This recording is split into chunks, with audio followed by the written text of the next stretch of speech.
Nous allons parler de relations versus fraternité, le pourquoi et le comment des relations. Pourquoi est-ce que c'est important? Regardez Jean 13, verset 34. Je vous donne un nouveau commandement. Aimez-vous les uns les autres, comme je vous ai aimé, vous aussi aimez-vous les uns les autres. Vous savez, c'est ici que ça commence, dans nos réunions ensemble. On veut se sentir bienvenu. Mais c'est quoi le but de ce rassemblement des saints ensemble? Est-ce qu'on est ici juste pour apprendre à propos de Dieu, passer un bon temps de louange ou se montrer? Regardez, avez-vous vu ma nouvelle robe? Regardez le bronzage de mes jambes. Est-ce que vraiment, sérieusement, on est ici pour ça? Mais c'est important, en effet, d'apprendre à propos de Dieu, ce qu'il nous raconte, ce qu'il veut nous dire. C'est important de le louer, de louer son nom, d'adorer son nom. Dans ces moments, on peut avoir des révélations à propos de Dieu sur comment entrer en relation avec les autres, comment démontrer de l'amour les uns les autres. On peut manquer ces indices que Dieu veut nous révéler si on n'est pas attentif. Comment est-ce qu'on peut bâtir nos relations à un niveau plus profond? Comment est-ce qu'on peut être moins égoïste et être plus porté vers les autres? Le monde veut que on pense à nous, ce que moi je veux, ce que j'ai besoin. C'est mes désirs. Je me fous des autres. J'ai du plaisir ici maintenant, c'est à moi. On n'a pas à suivre cette voie. Parfois, si on suit ces voies, on peut avoir l'air correct, mais c'est seulement si on a quelque chose en retour. Ouch! Je pense pas qu'il y a personne ici qui est comme ça. Alors, pourquoi est-ce que c'est important d'avoir des relations plus importantes les uns avec les autres? C'est que c'était un commandement. Comme Jean l'a dit au chapitre 13, je vous donne un commandement nouveau. Aimez-vous les uns les autres comme je vous ai aimé. Vous aussi aimez-vous les uns les autres. Il y a beaucoup de guerres qui ont probablement débuté parce que les gens ne s'aimaient pas les uns les autres. C'était une priorité numéro 1 pour Jésus. Un soin authentique. Je vais vous dire, ici à Destinée, on a des bons, excellents enseignements. Et je vois beaucoup de gens ici qui sont en relation les uns avec les autres. Je vous vois partager des choses ensemble, même faire des choses à l'extérieur. Juste pour vous laisser savoir, vous êtes tous pas concernés, mais vous n'êtes pas tous. Il faut aller plus profondément. C'est une part importante des relations d'aller plus loin. Nous avons établi que c'est important de s'aimer les uns les autres, mais comment devrions-nous nous aimer les uns les autres? À quoi ça ressemble? Je me posais la question dans le passé, il y a plusieurs années, parce que j'ai pas grandi dans une belle atmosphère, donc on ne m'a pas donné un modèle de comment s'occuper de quelqu'un. Alors, pour moi, lorsque je voulais entrer en relation avec quelqu'un, je devais demander quelque chose. Il devait demander quelque chose ou je devais attendre qu'on me demande. C'était différent.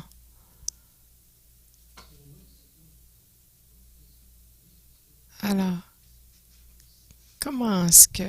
À quoi ça ressemble? Les relations profondes. Premièrement, une oreille attentive. Regardez Jacques, verset 19 dans le chapitre 1.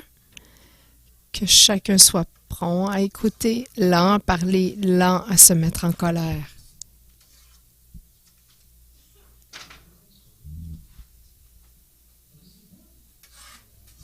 C'est important de relaxer, ralentir, écouter attentivement à ce que les gens partagent pour avoir leur battement de cœur et ensuite on peut parler dans leur vie.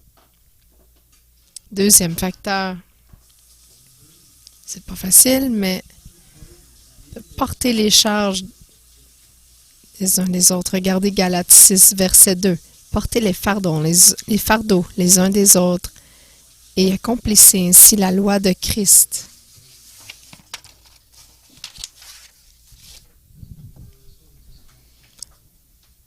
Au début, je ne pouvais pas partager des fardeaux avec mes frères et sœurs dans ma famille. Si je savais alors ce que je sais aujourd'hui, j'aurais probablement forcé un peu les choses pour rentrer en relation avec eux. Ce serait à leur tour maintenant s'ils reçoivent ou pas. Alors, c'est une leçon qu'on apprend dans la vie. Nous ne devons pas nécessairement avoir toutes les réponses, mais peu importe la capacité que Dieu nous a donnée, nous devons l'utiliser. Les aider physiquement, prier pour eux, aider financièrement ou spirituellement, on peut parler dans leur vie. Travailler côte à côte avec eux. Ça veut dire d'aller plus profondément. Pas « Hey, salut, comment ça va? » On peut être un influenceur dans la vie de chaque personne lorsqu'on s'engage à une relation plus profonde avec eux. Facteur numéro 3, à quoi ça peut ressembler la fraternité? S'encourager les uns les autres. Regardez Proverbe 27, verset 9. L'huile et les parfums réjouissent le cœur, et la douceur d'un ami vaut mieux que nos propres conseils. Les blessures d'un ami valent mieux que les baisers d'un ennemi. Si nous sommes suffisamment forts dans notre foi et capables de prendre la correction, nous allons pouvoir recevoir. J'ai pas dit de commencer à prendre un couteau et de piquer tout le monde parce qu'ils sont dans l'erreur. Nous faisons tout dans l'amour.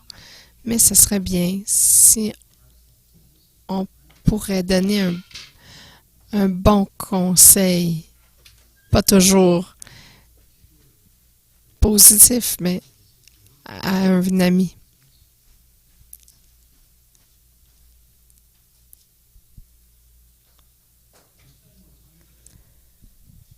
Si on passait plus de temps ensemble, on pourrait déteindre les uns sur les autres. Vous savez, le fer aiguise le fer. On s'influence mutuellement. Alors, un autre facteur peut être le service. Nous avons tous des dons et des talents différents. Vous avez reçu pour pouvoir servir les autres. Nous avons reçu la grâce de Dieu.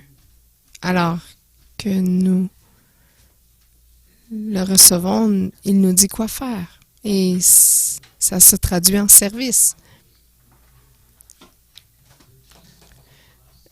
Jésus, au dernier souper,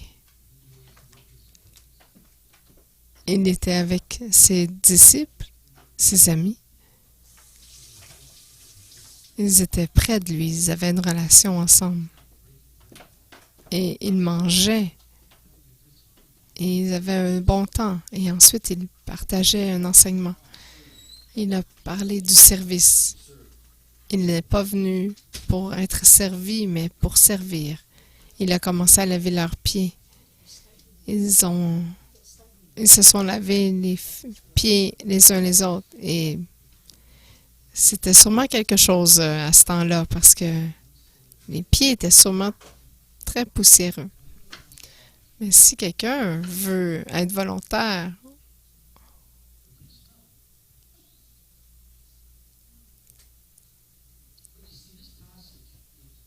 ce passage dans la Bible à propos de Jésus qui sert et qui lave les pieds, il y a une autre histoire et qui dit que lorsque nous ne sommes pas connectés à un groupe, on est à l'extérieur et qu'on n'essaie pas d'être en relation avec les gens trop, on peut se perdre. C'est arrivé avec Judas.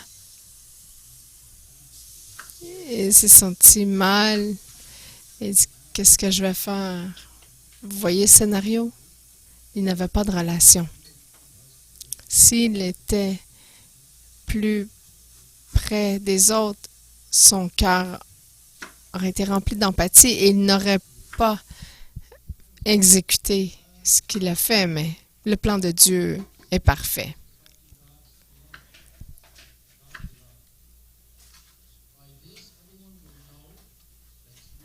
Alors, regardez 1 Pierre 4, verset 10 pour le service. Comme de bons intendants des diverses grâces de Dieu, mettez chacun au service des autres le don que vous avez reçu. Nous sommes là aussi pour refléter l'amour divin. Regardez Jean 13, verset 35. C'est à cela que tous reconnaîtront que vous êtes mes disciples, si vous avez de l'amour les uns pour les autres. C'est refléter l'amour du Père. C'est l'amour que le Père a pour ses enfants. L'amour que Christ a démontré à tous les peuples. Les gens savent que nous suivons Jésus par nos actions. Un bon exemple. Si quelqu'un ici avait besoin de parler, il avait des problèmes. Après le service, elles allaient demander à quelqu'un, est-ce que je peux prendre un café? Ou peut-être aller parler. J'ai besoin de vider mon cœur. Nous avons une opportunité de dire oui. Et ça nous donne aussi à nous une opportunité d'utiliser l'Esprit de Dieu pour donner du bon conseil. Pas les nôtres, son conseil à lui. Lorsqu'il y a des besoins, avec beaucoup de mains, nous pouvons sauter sur l'occasion pour servir. Regardez Acte 6, verset 3.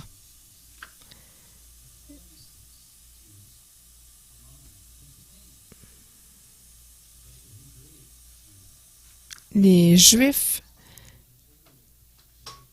étaient fâchés parce que les veuves étaient délaissées. Alors les disciples ont dit, on ne va pas prendre de notre temps pour faire le service aux tables. Alors, c'est pourquoi, frères et sœurs, choisissez parmi vous cet homme de qui l'on rende un bon témoignage, rempli d'Esprit Saint et de sagesse, et nous les chargerons de ce travail. Alors, c'est un exemple de comment les autres peuvent aider. Les dirigeants de votre Église ne sont pas capables de tout faire. Nous devons avancer et se proposer. être impliqué dans les relations. S'impliquer dans les relations pour voir s'il y a des gens dans le besoin. Et nous prenons en charge. Nous devons des leaders dans notre sphère d'influence. Nous n'avons pas besoin d'attendre que le pasteur dise « Est-ce que tu pourrais faire ça de telle manière, telle manière? » Dieu nous dirigeant, nous pouvons devenir un leader si nous sommes connectés. Si nous ne sommes pas connectés, que pouvons-nous faire? Vous voyez, la leçon, la discipline, ça dit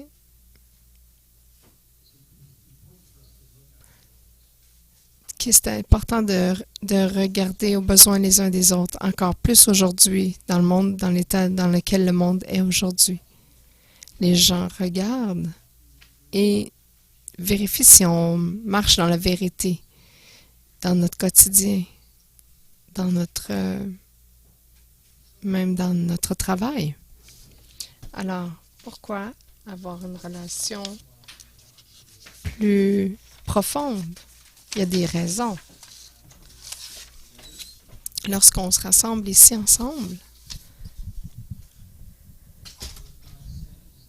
regardez Genèse 2, verset 18. L'Éternel dit, « Il n'est pas bon que l'homme soit seul, je lui ferai une aide qui soit son vis-à-vis. »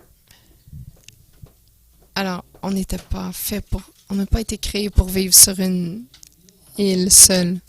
Je sais qu'il y en a qui aimeraient y courir et être seul pour un temps, mais c'est pas pour ça qu'on a été créé. Sérieusement, Dieu a fait une aide parce qu'il sait que c'est pas bon qu'on soit seul.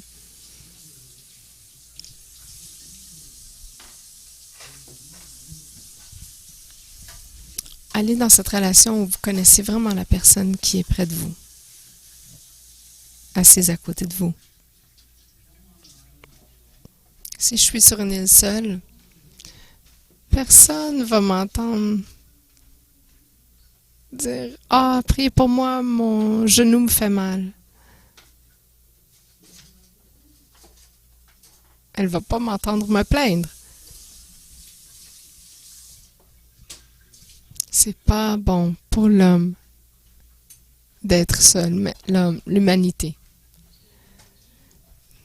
Numéro 2, pourquoi une relation plus profonde? Si j'ai besoin d'aide, qui va m'aider? Regardez Ecclésiaste 4, versets 9 et 10.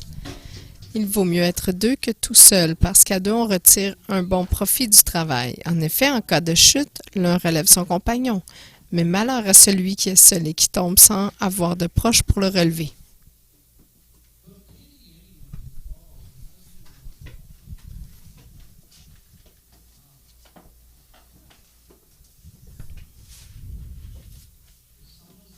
Si quelqu'un est dans le besoin et qu'ils n'ont pas eu une vraie amitié se développer, qui va les aider? C'est quelque chose à réfléchir, à méditer. Je me sens seule, à qui je peux parler, qui va m'entendre, me plaindre ou partager mes émotions. Vous vous rappelez du film avec Tom Hanks, Castaway? Il a parlé à son ballon de soccer, Wilson, pendant tout le film. Je voulais envoyer quelqu'un sur cette île pour qu'il puisse parler à quelqu'un. Vous savez ce qui est arrivé? La balle ne lui a jamais répondu. Alors, si vous voulez aller vous cacher sur une île à quelque part, vous n'allez jamais trouver quelqu'un pour vous répondre. C'est pas très bon. On ne doit pas se sentir seul et prendre l'ennemi de court par nous-mêmes. Si vous êtes en relation avec des frères et sœurs en Christ, on a une armée avec nous. On est rempli, plein et prêt à aller à la bataille. Quatrième élément, les amitiés. Ah, je suis tellement seule, j'ai personne dans ma vie. Regardez Romains 1, verset 12. Ou plutôt, afin que vous soyez encouragés ensemble chez vous, par la foi qui nous est commune, à vous et à moi. En tant qu'amis, on peut s'encourager mutuellement. Amis en la foi. On vient à l'Église en espérant avoir un bon temps avec Dieu. Et aussi avec quelqu'un d'autre. Mais on réalise que on n'a pas nécessairement débuté une conversation avec la personne avec laquelle on voulait avoir une relation. Alors, vous attendez pendant le service et vous vous dites, je ne sais pas si je devrais, tout d'un coup, que cette personne me rejetterait. Je suis inquiet maintenant. S'il pense que je suis stupide ou qu'il refuse ce que j'ai à dire. Mais ça, laissez-moi vous dire, c'est des mensonges de l'ennemi. Il veut vous laisser dans un puits de désespoir. On n'est jamais seul. Même si vous êtes ici assis tout seul, vous n'êtes pas seul. Qui a combattu nos combats? Qui est-ce qui a dit c'est fini?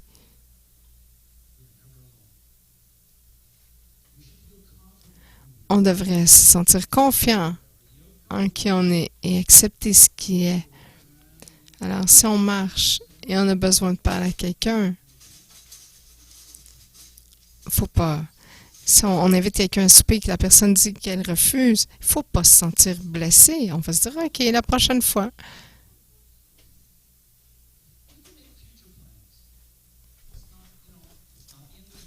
On peut faire des plans dans le futur, c'est pas la fin du monde. Vous allez essayer de trouver quelqu'un d'autre, prendre 5 minutes si c'est important que vous en parliez maintenant, mais la clé, c'est d'ouvrir votre bouche et d'avoir des relations avec les autres. Et nous devons avoir une relation plus profonde avec les autres.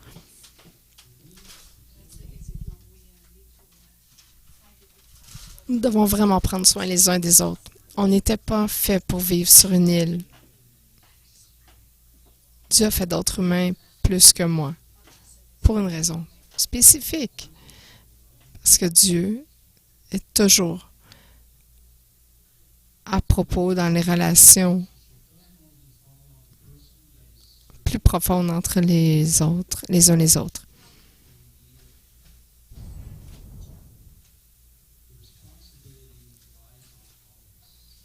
Nous avons tous la responsabilité d'être un récepteur ou un donneur dans le sens de cette relation. Nous devons être ouverts à recevoir les gens qui veulent une relation et nous devons aussi être en mesure d'être capables de vouloir avoir une relation avec les autres. C'est comme ça que ça marche avec le Père. Vous voyez? C'est parce que ça va peut-être nous faire du bien dans notre marche avec Dieu. Cette personne va peut-être nous donner un bon conseil sur un sujet donné.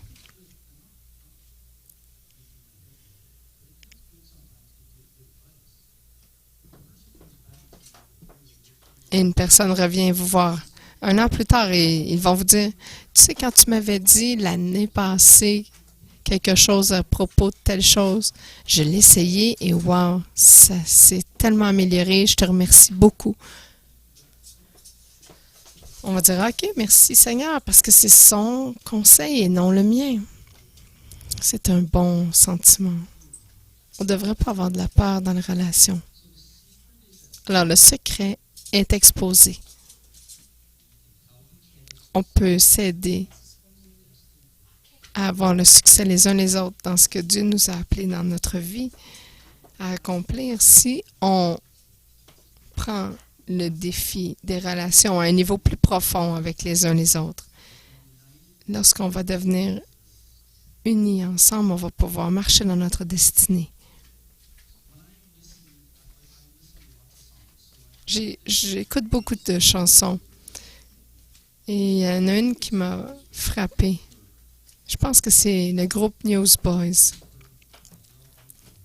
Dieu n'a pas murmuré « Je t'aime » à partir du ciel. Il l'a crié sur la croix.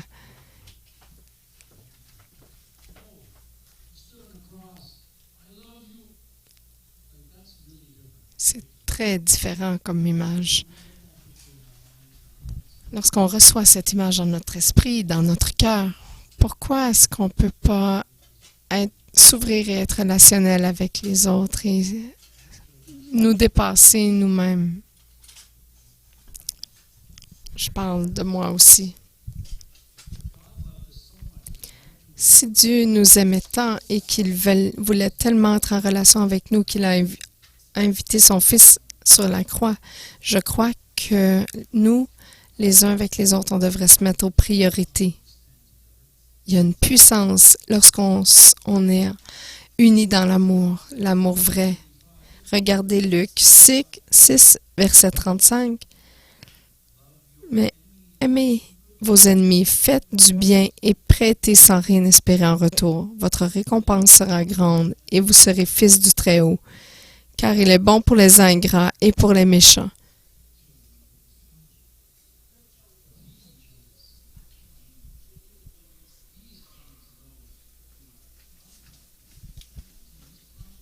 Imaginez, Dieu est bon pour les gens ingrats.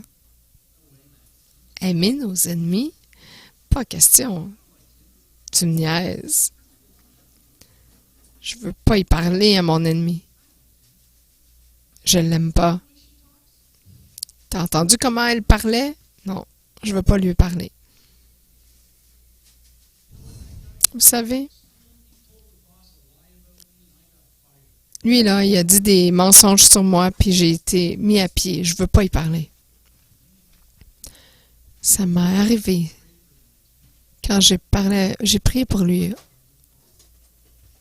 au meeting qui a suivi. Et ça a changé beaucoup de choses. On a besoin d'aimer nos ennemis.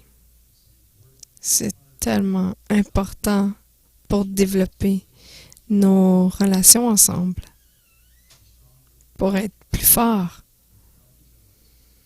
Alors, on pourra s'aider les uns les autres et continuer à aimer nos ennemis. C'est difficile, c'est contre notre chair.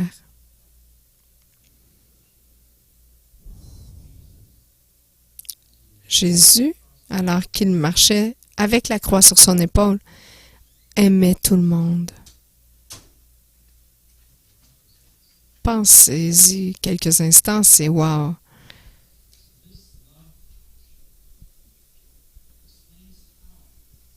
Cet amour en action, ça explique comment on doit réagir les uns avec les autres. Ça va faire une fraternité plus intense, plus profonde les uns avec les autres ici dans l'Église.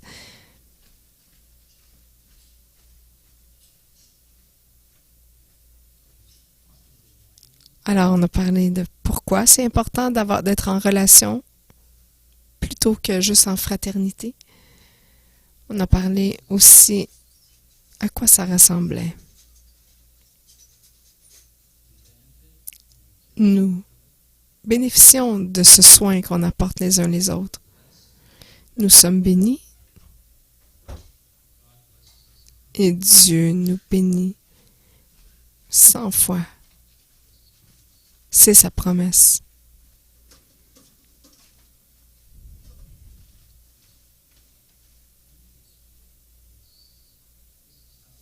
Je vais terminer en disant ce verset, comment nous devrions être. 1 Pierre 4, versets 8 à 10. Avant tout, ayez un amour ardent les uns pour les autres, car l'amour couvrira une foule de péchés. Exercez l'hospitalité les uns envers les autres sans murmurer. Comme de bons intendants des diverses grâces de Dieu, mettez chacun au service des autres le don que vous avez reçu.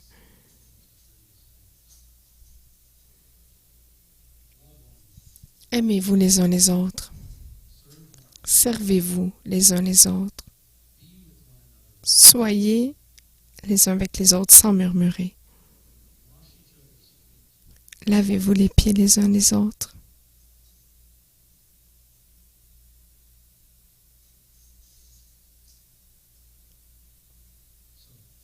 Alors, la prochaine fois, nous allons découvrir comment nous pourrions devenir cette Église qui reflète cet amour et qu'est-ce qu'on peut faire en tant qu'Église aujourd'hui avec tous nos défis, nos obstacles, nos attitudes.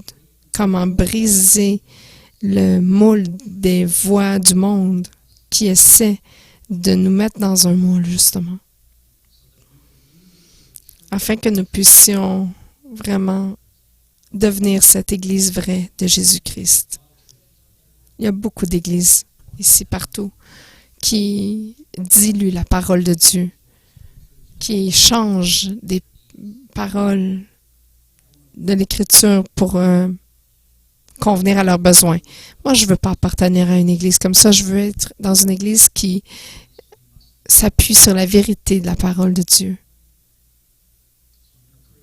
Alors, je vais prier maintenant. Si vous voulez vous lever, vous pouvez, si vous souhaitez rester assis aussi.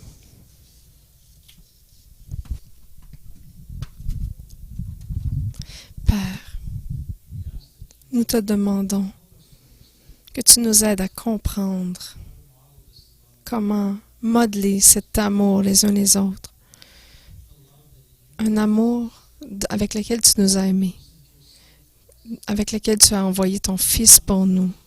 Cet amour inconditionnel que tu as pour nous, Père. Peu importe ce que j'ai fait dans ma vie, tu es dans tes bras et tu m'aimes. Aide-nous à avoir un cœur pur, prêt à servir, à se servir les uns les autres.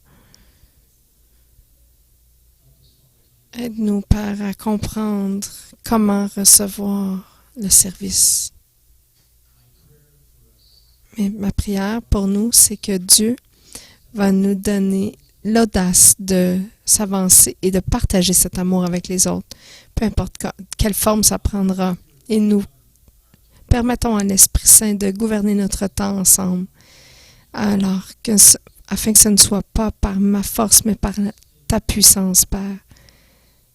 Nous tenons dans l'amour que tu as pour nous, Seigneur.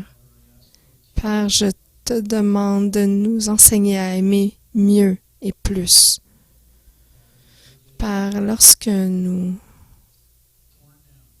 sommes écrasés, critiqués, humiliés, battus, laissés pour compte, aide-nous à aimer mieux et plus. Enseigne-nous cette force, cette sagesse. Aide-nous à être dans cette zone de confort de l'amour. Dans le nom de Christ, nous prions. Amen.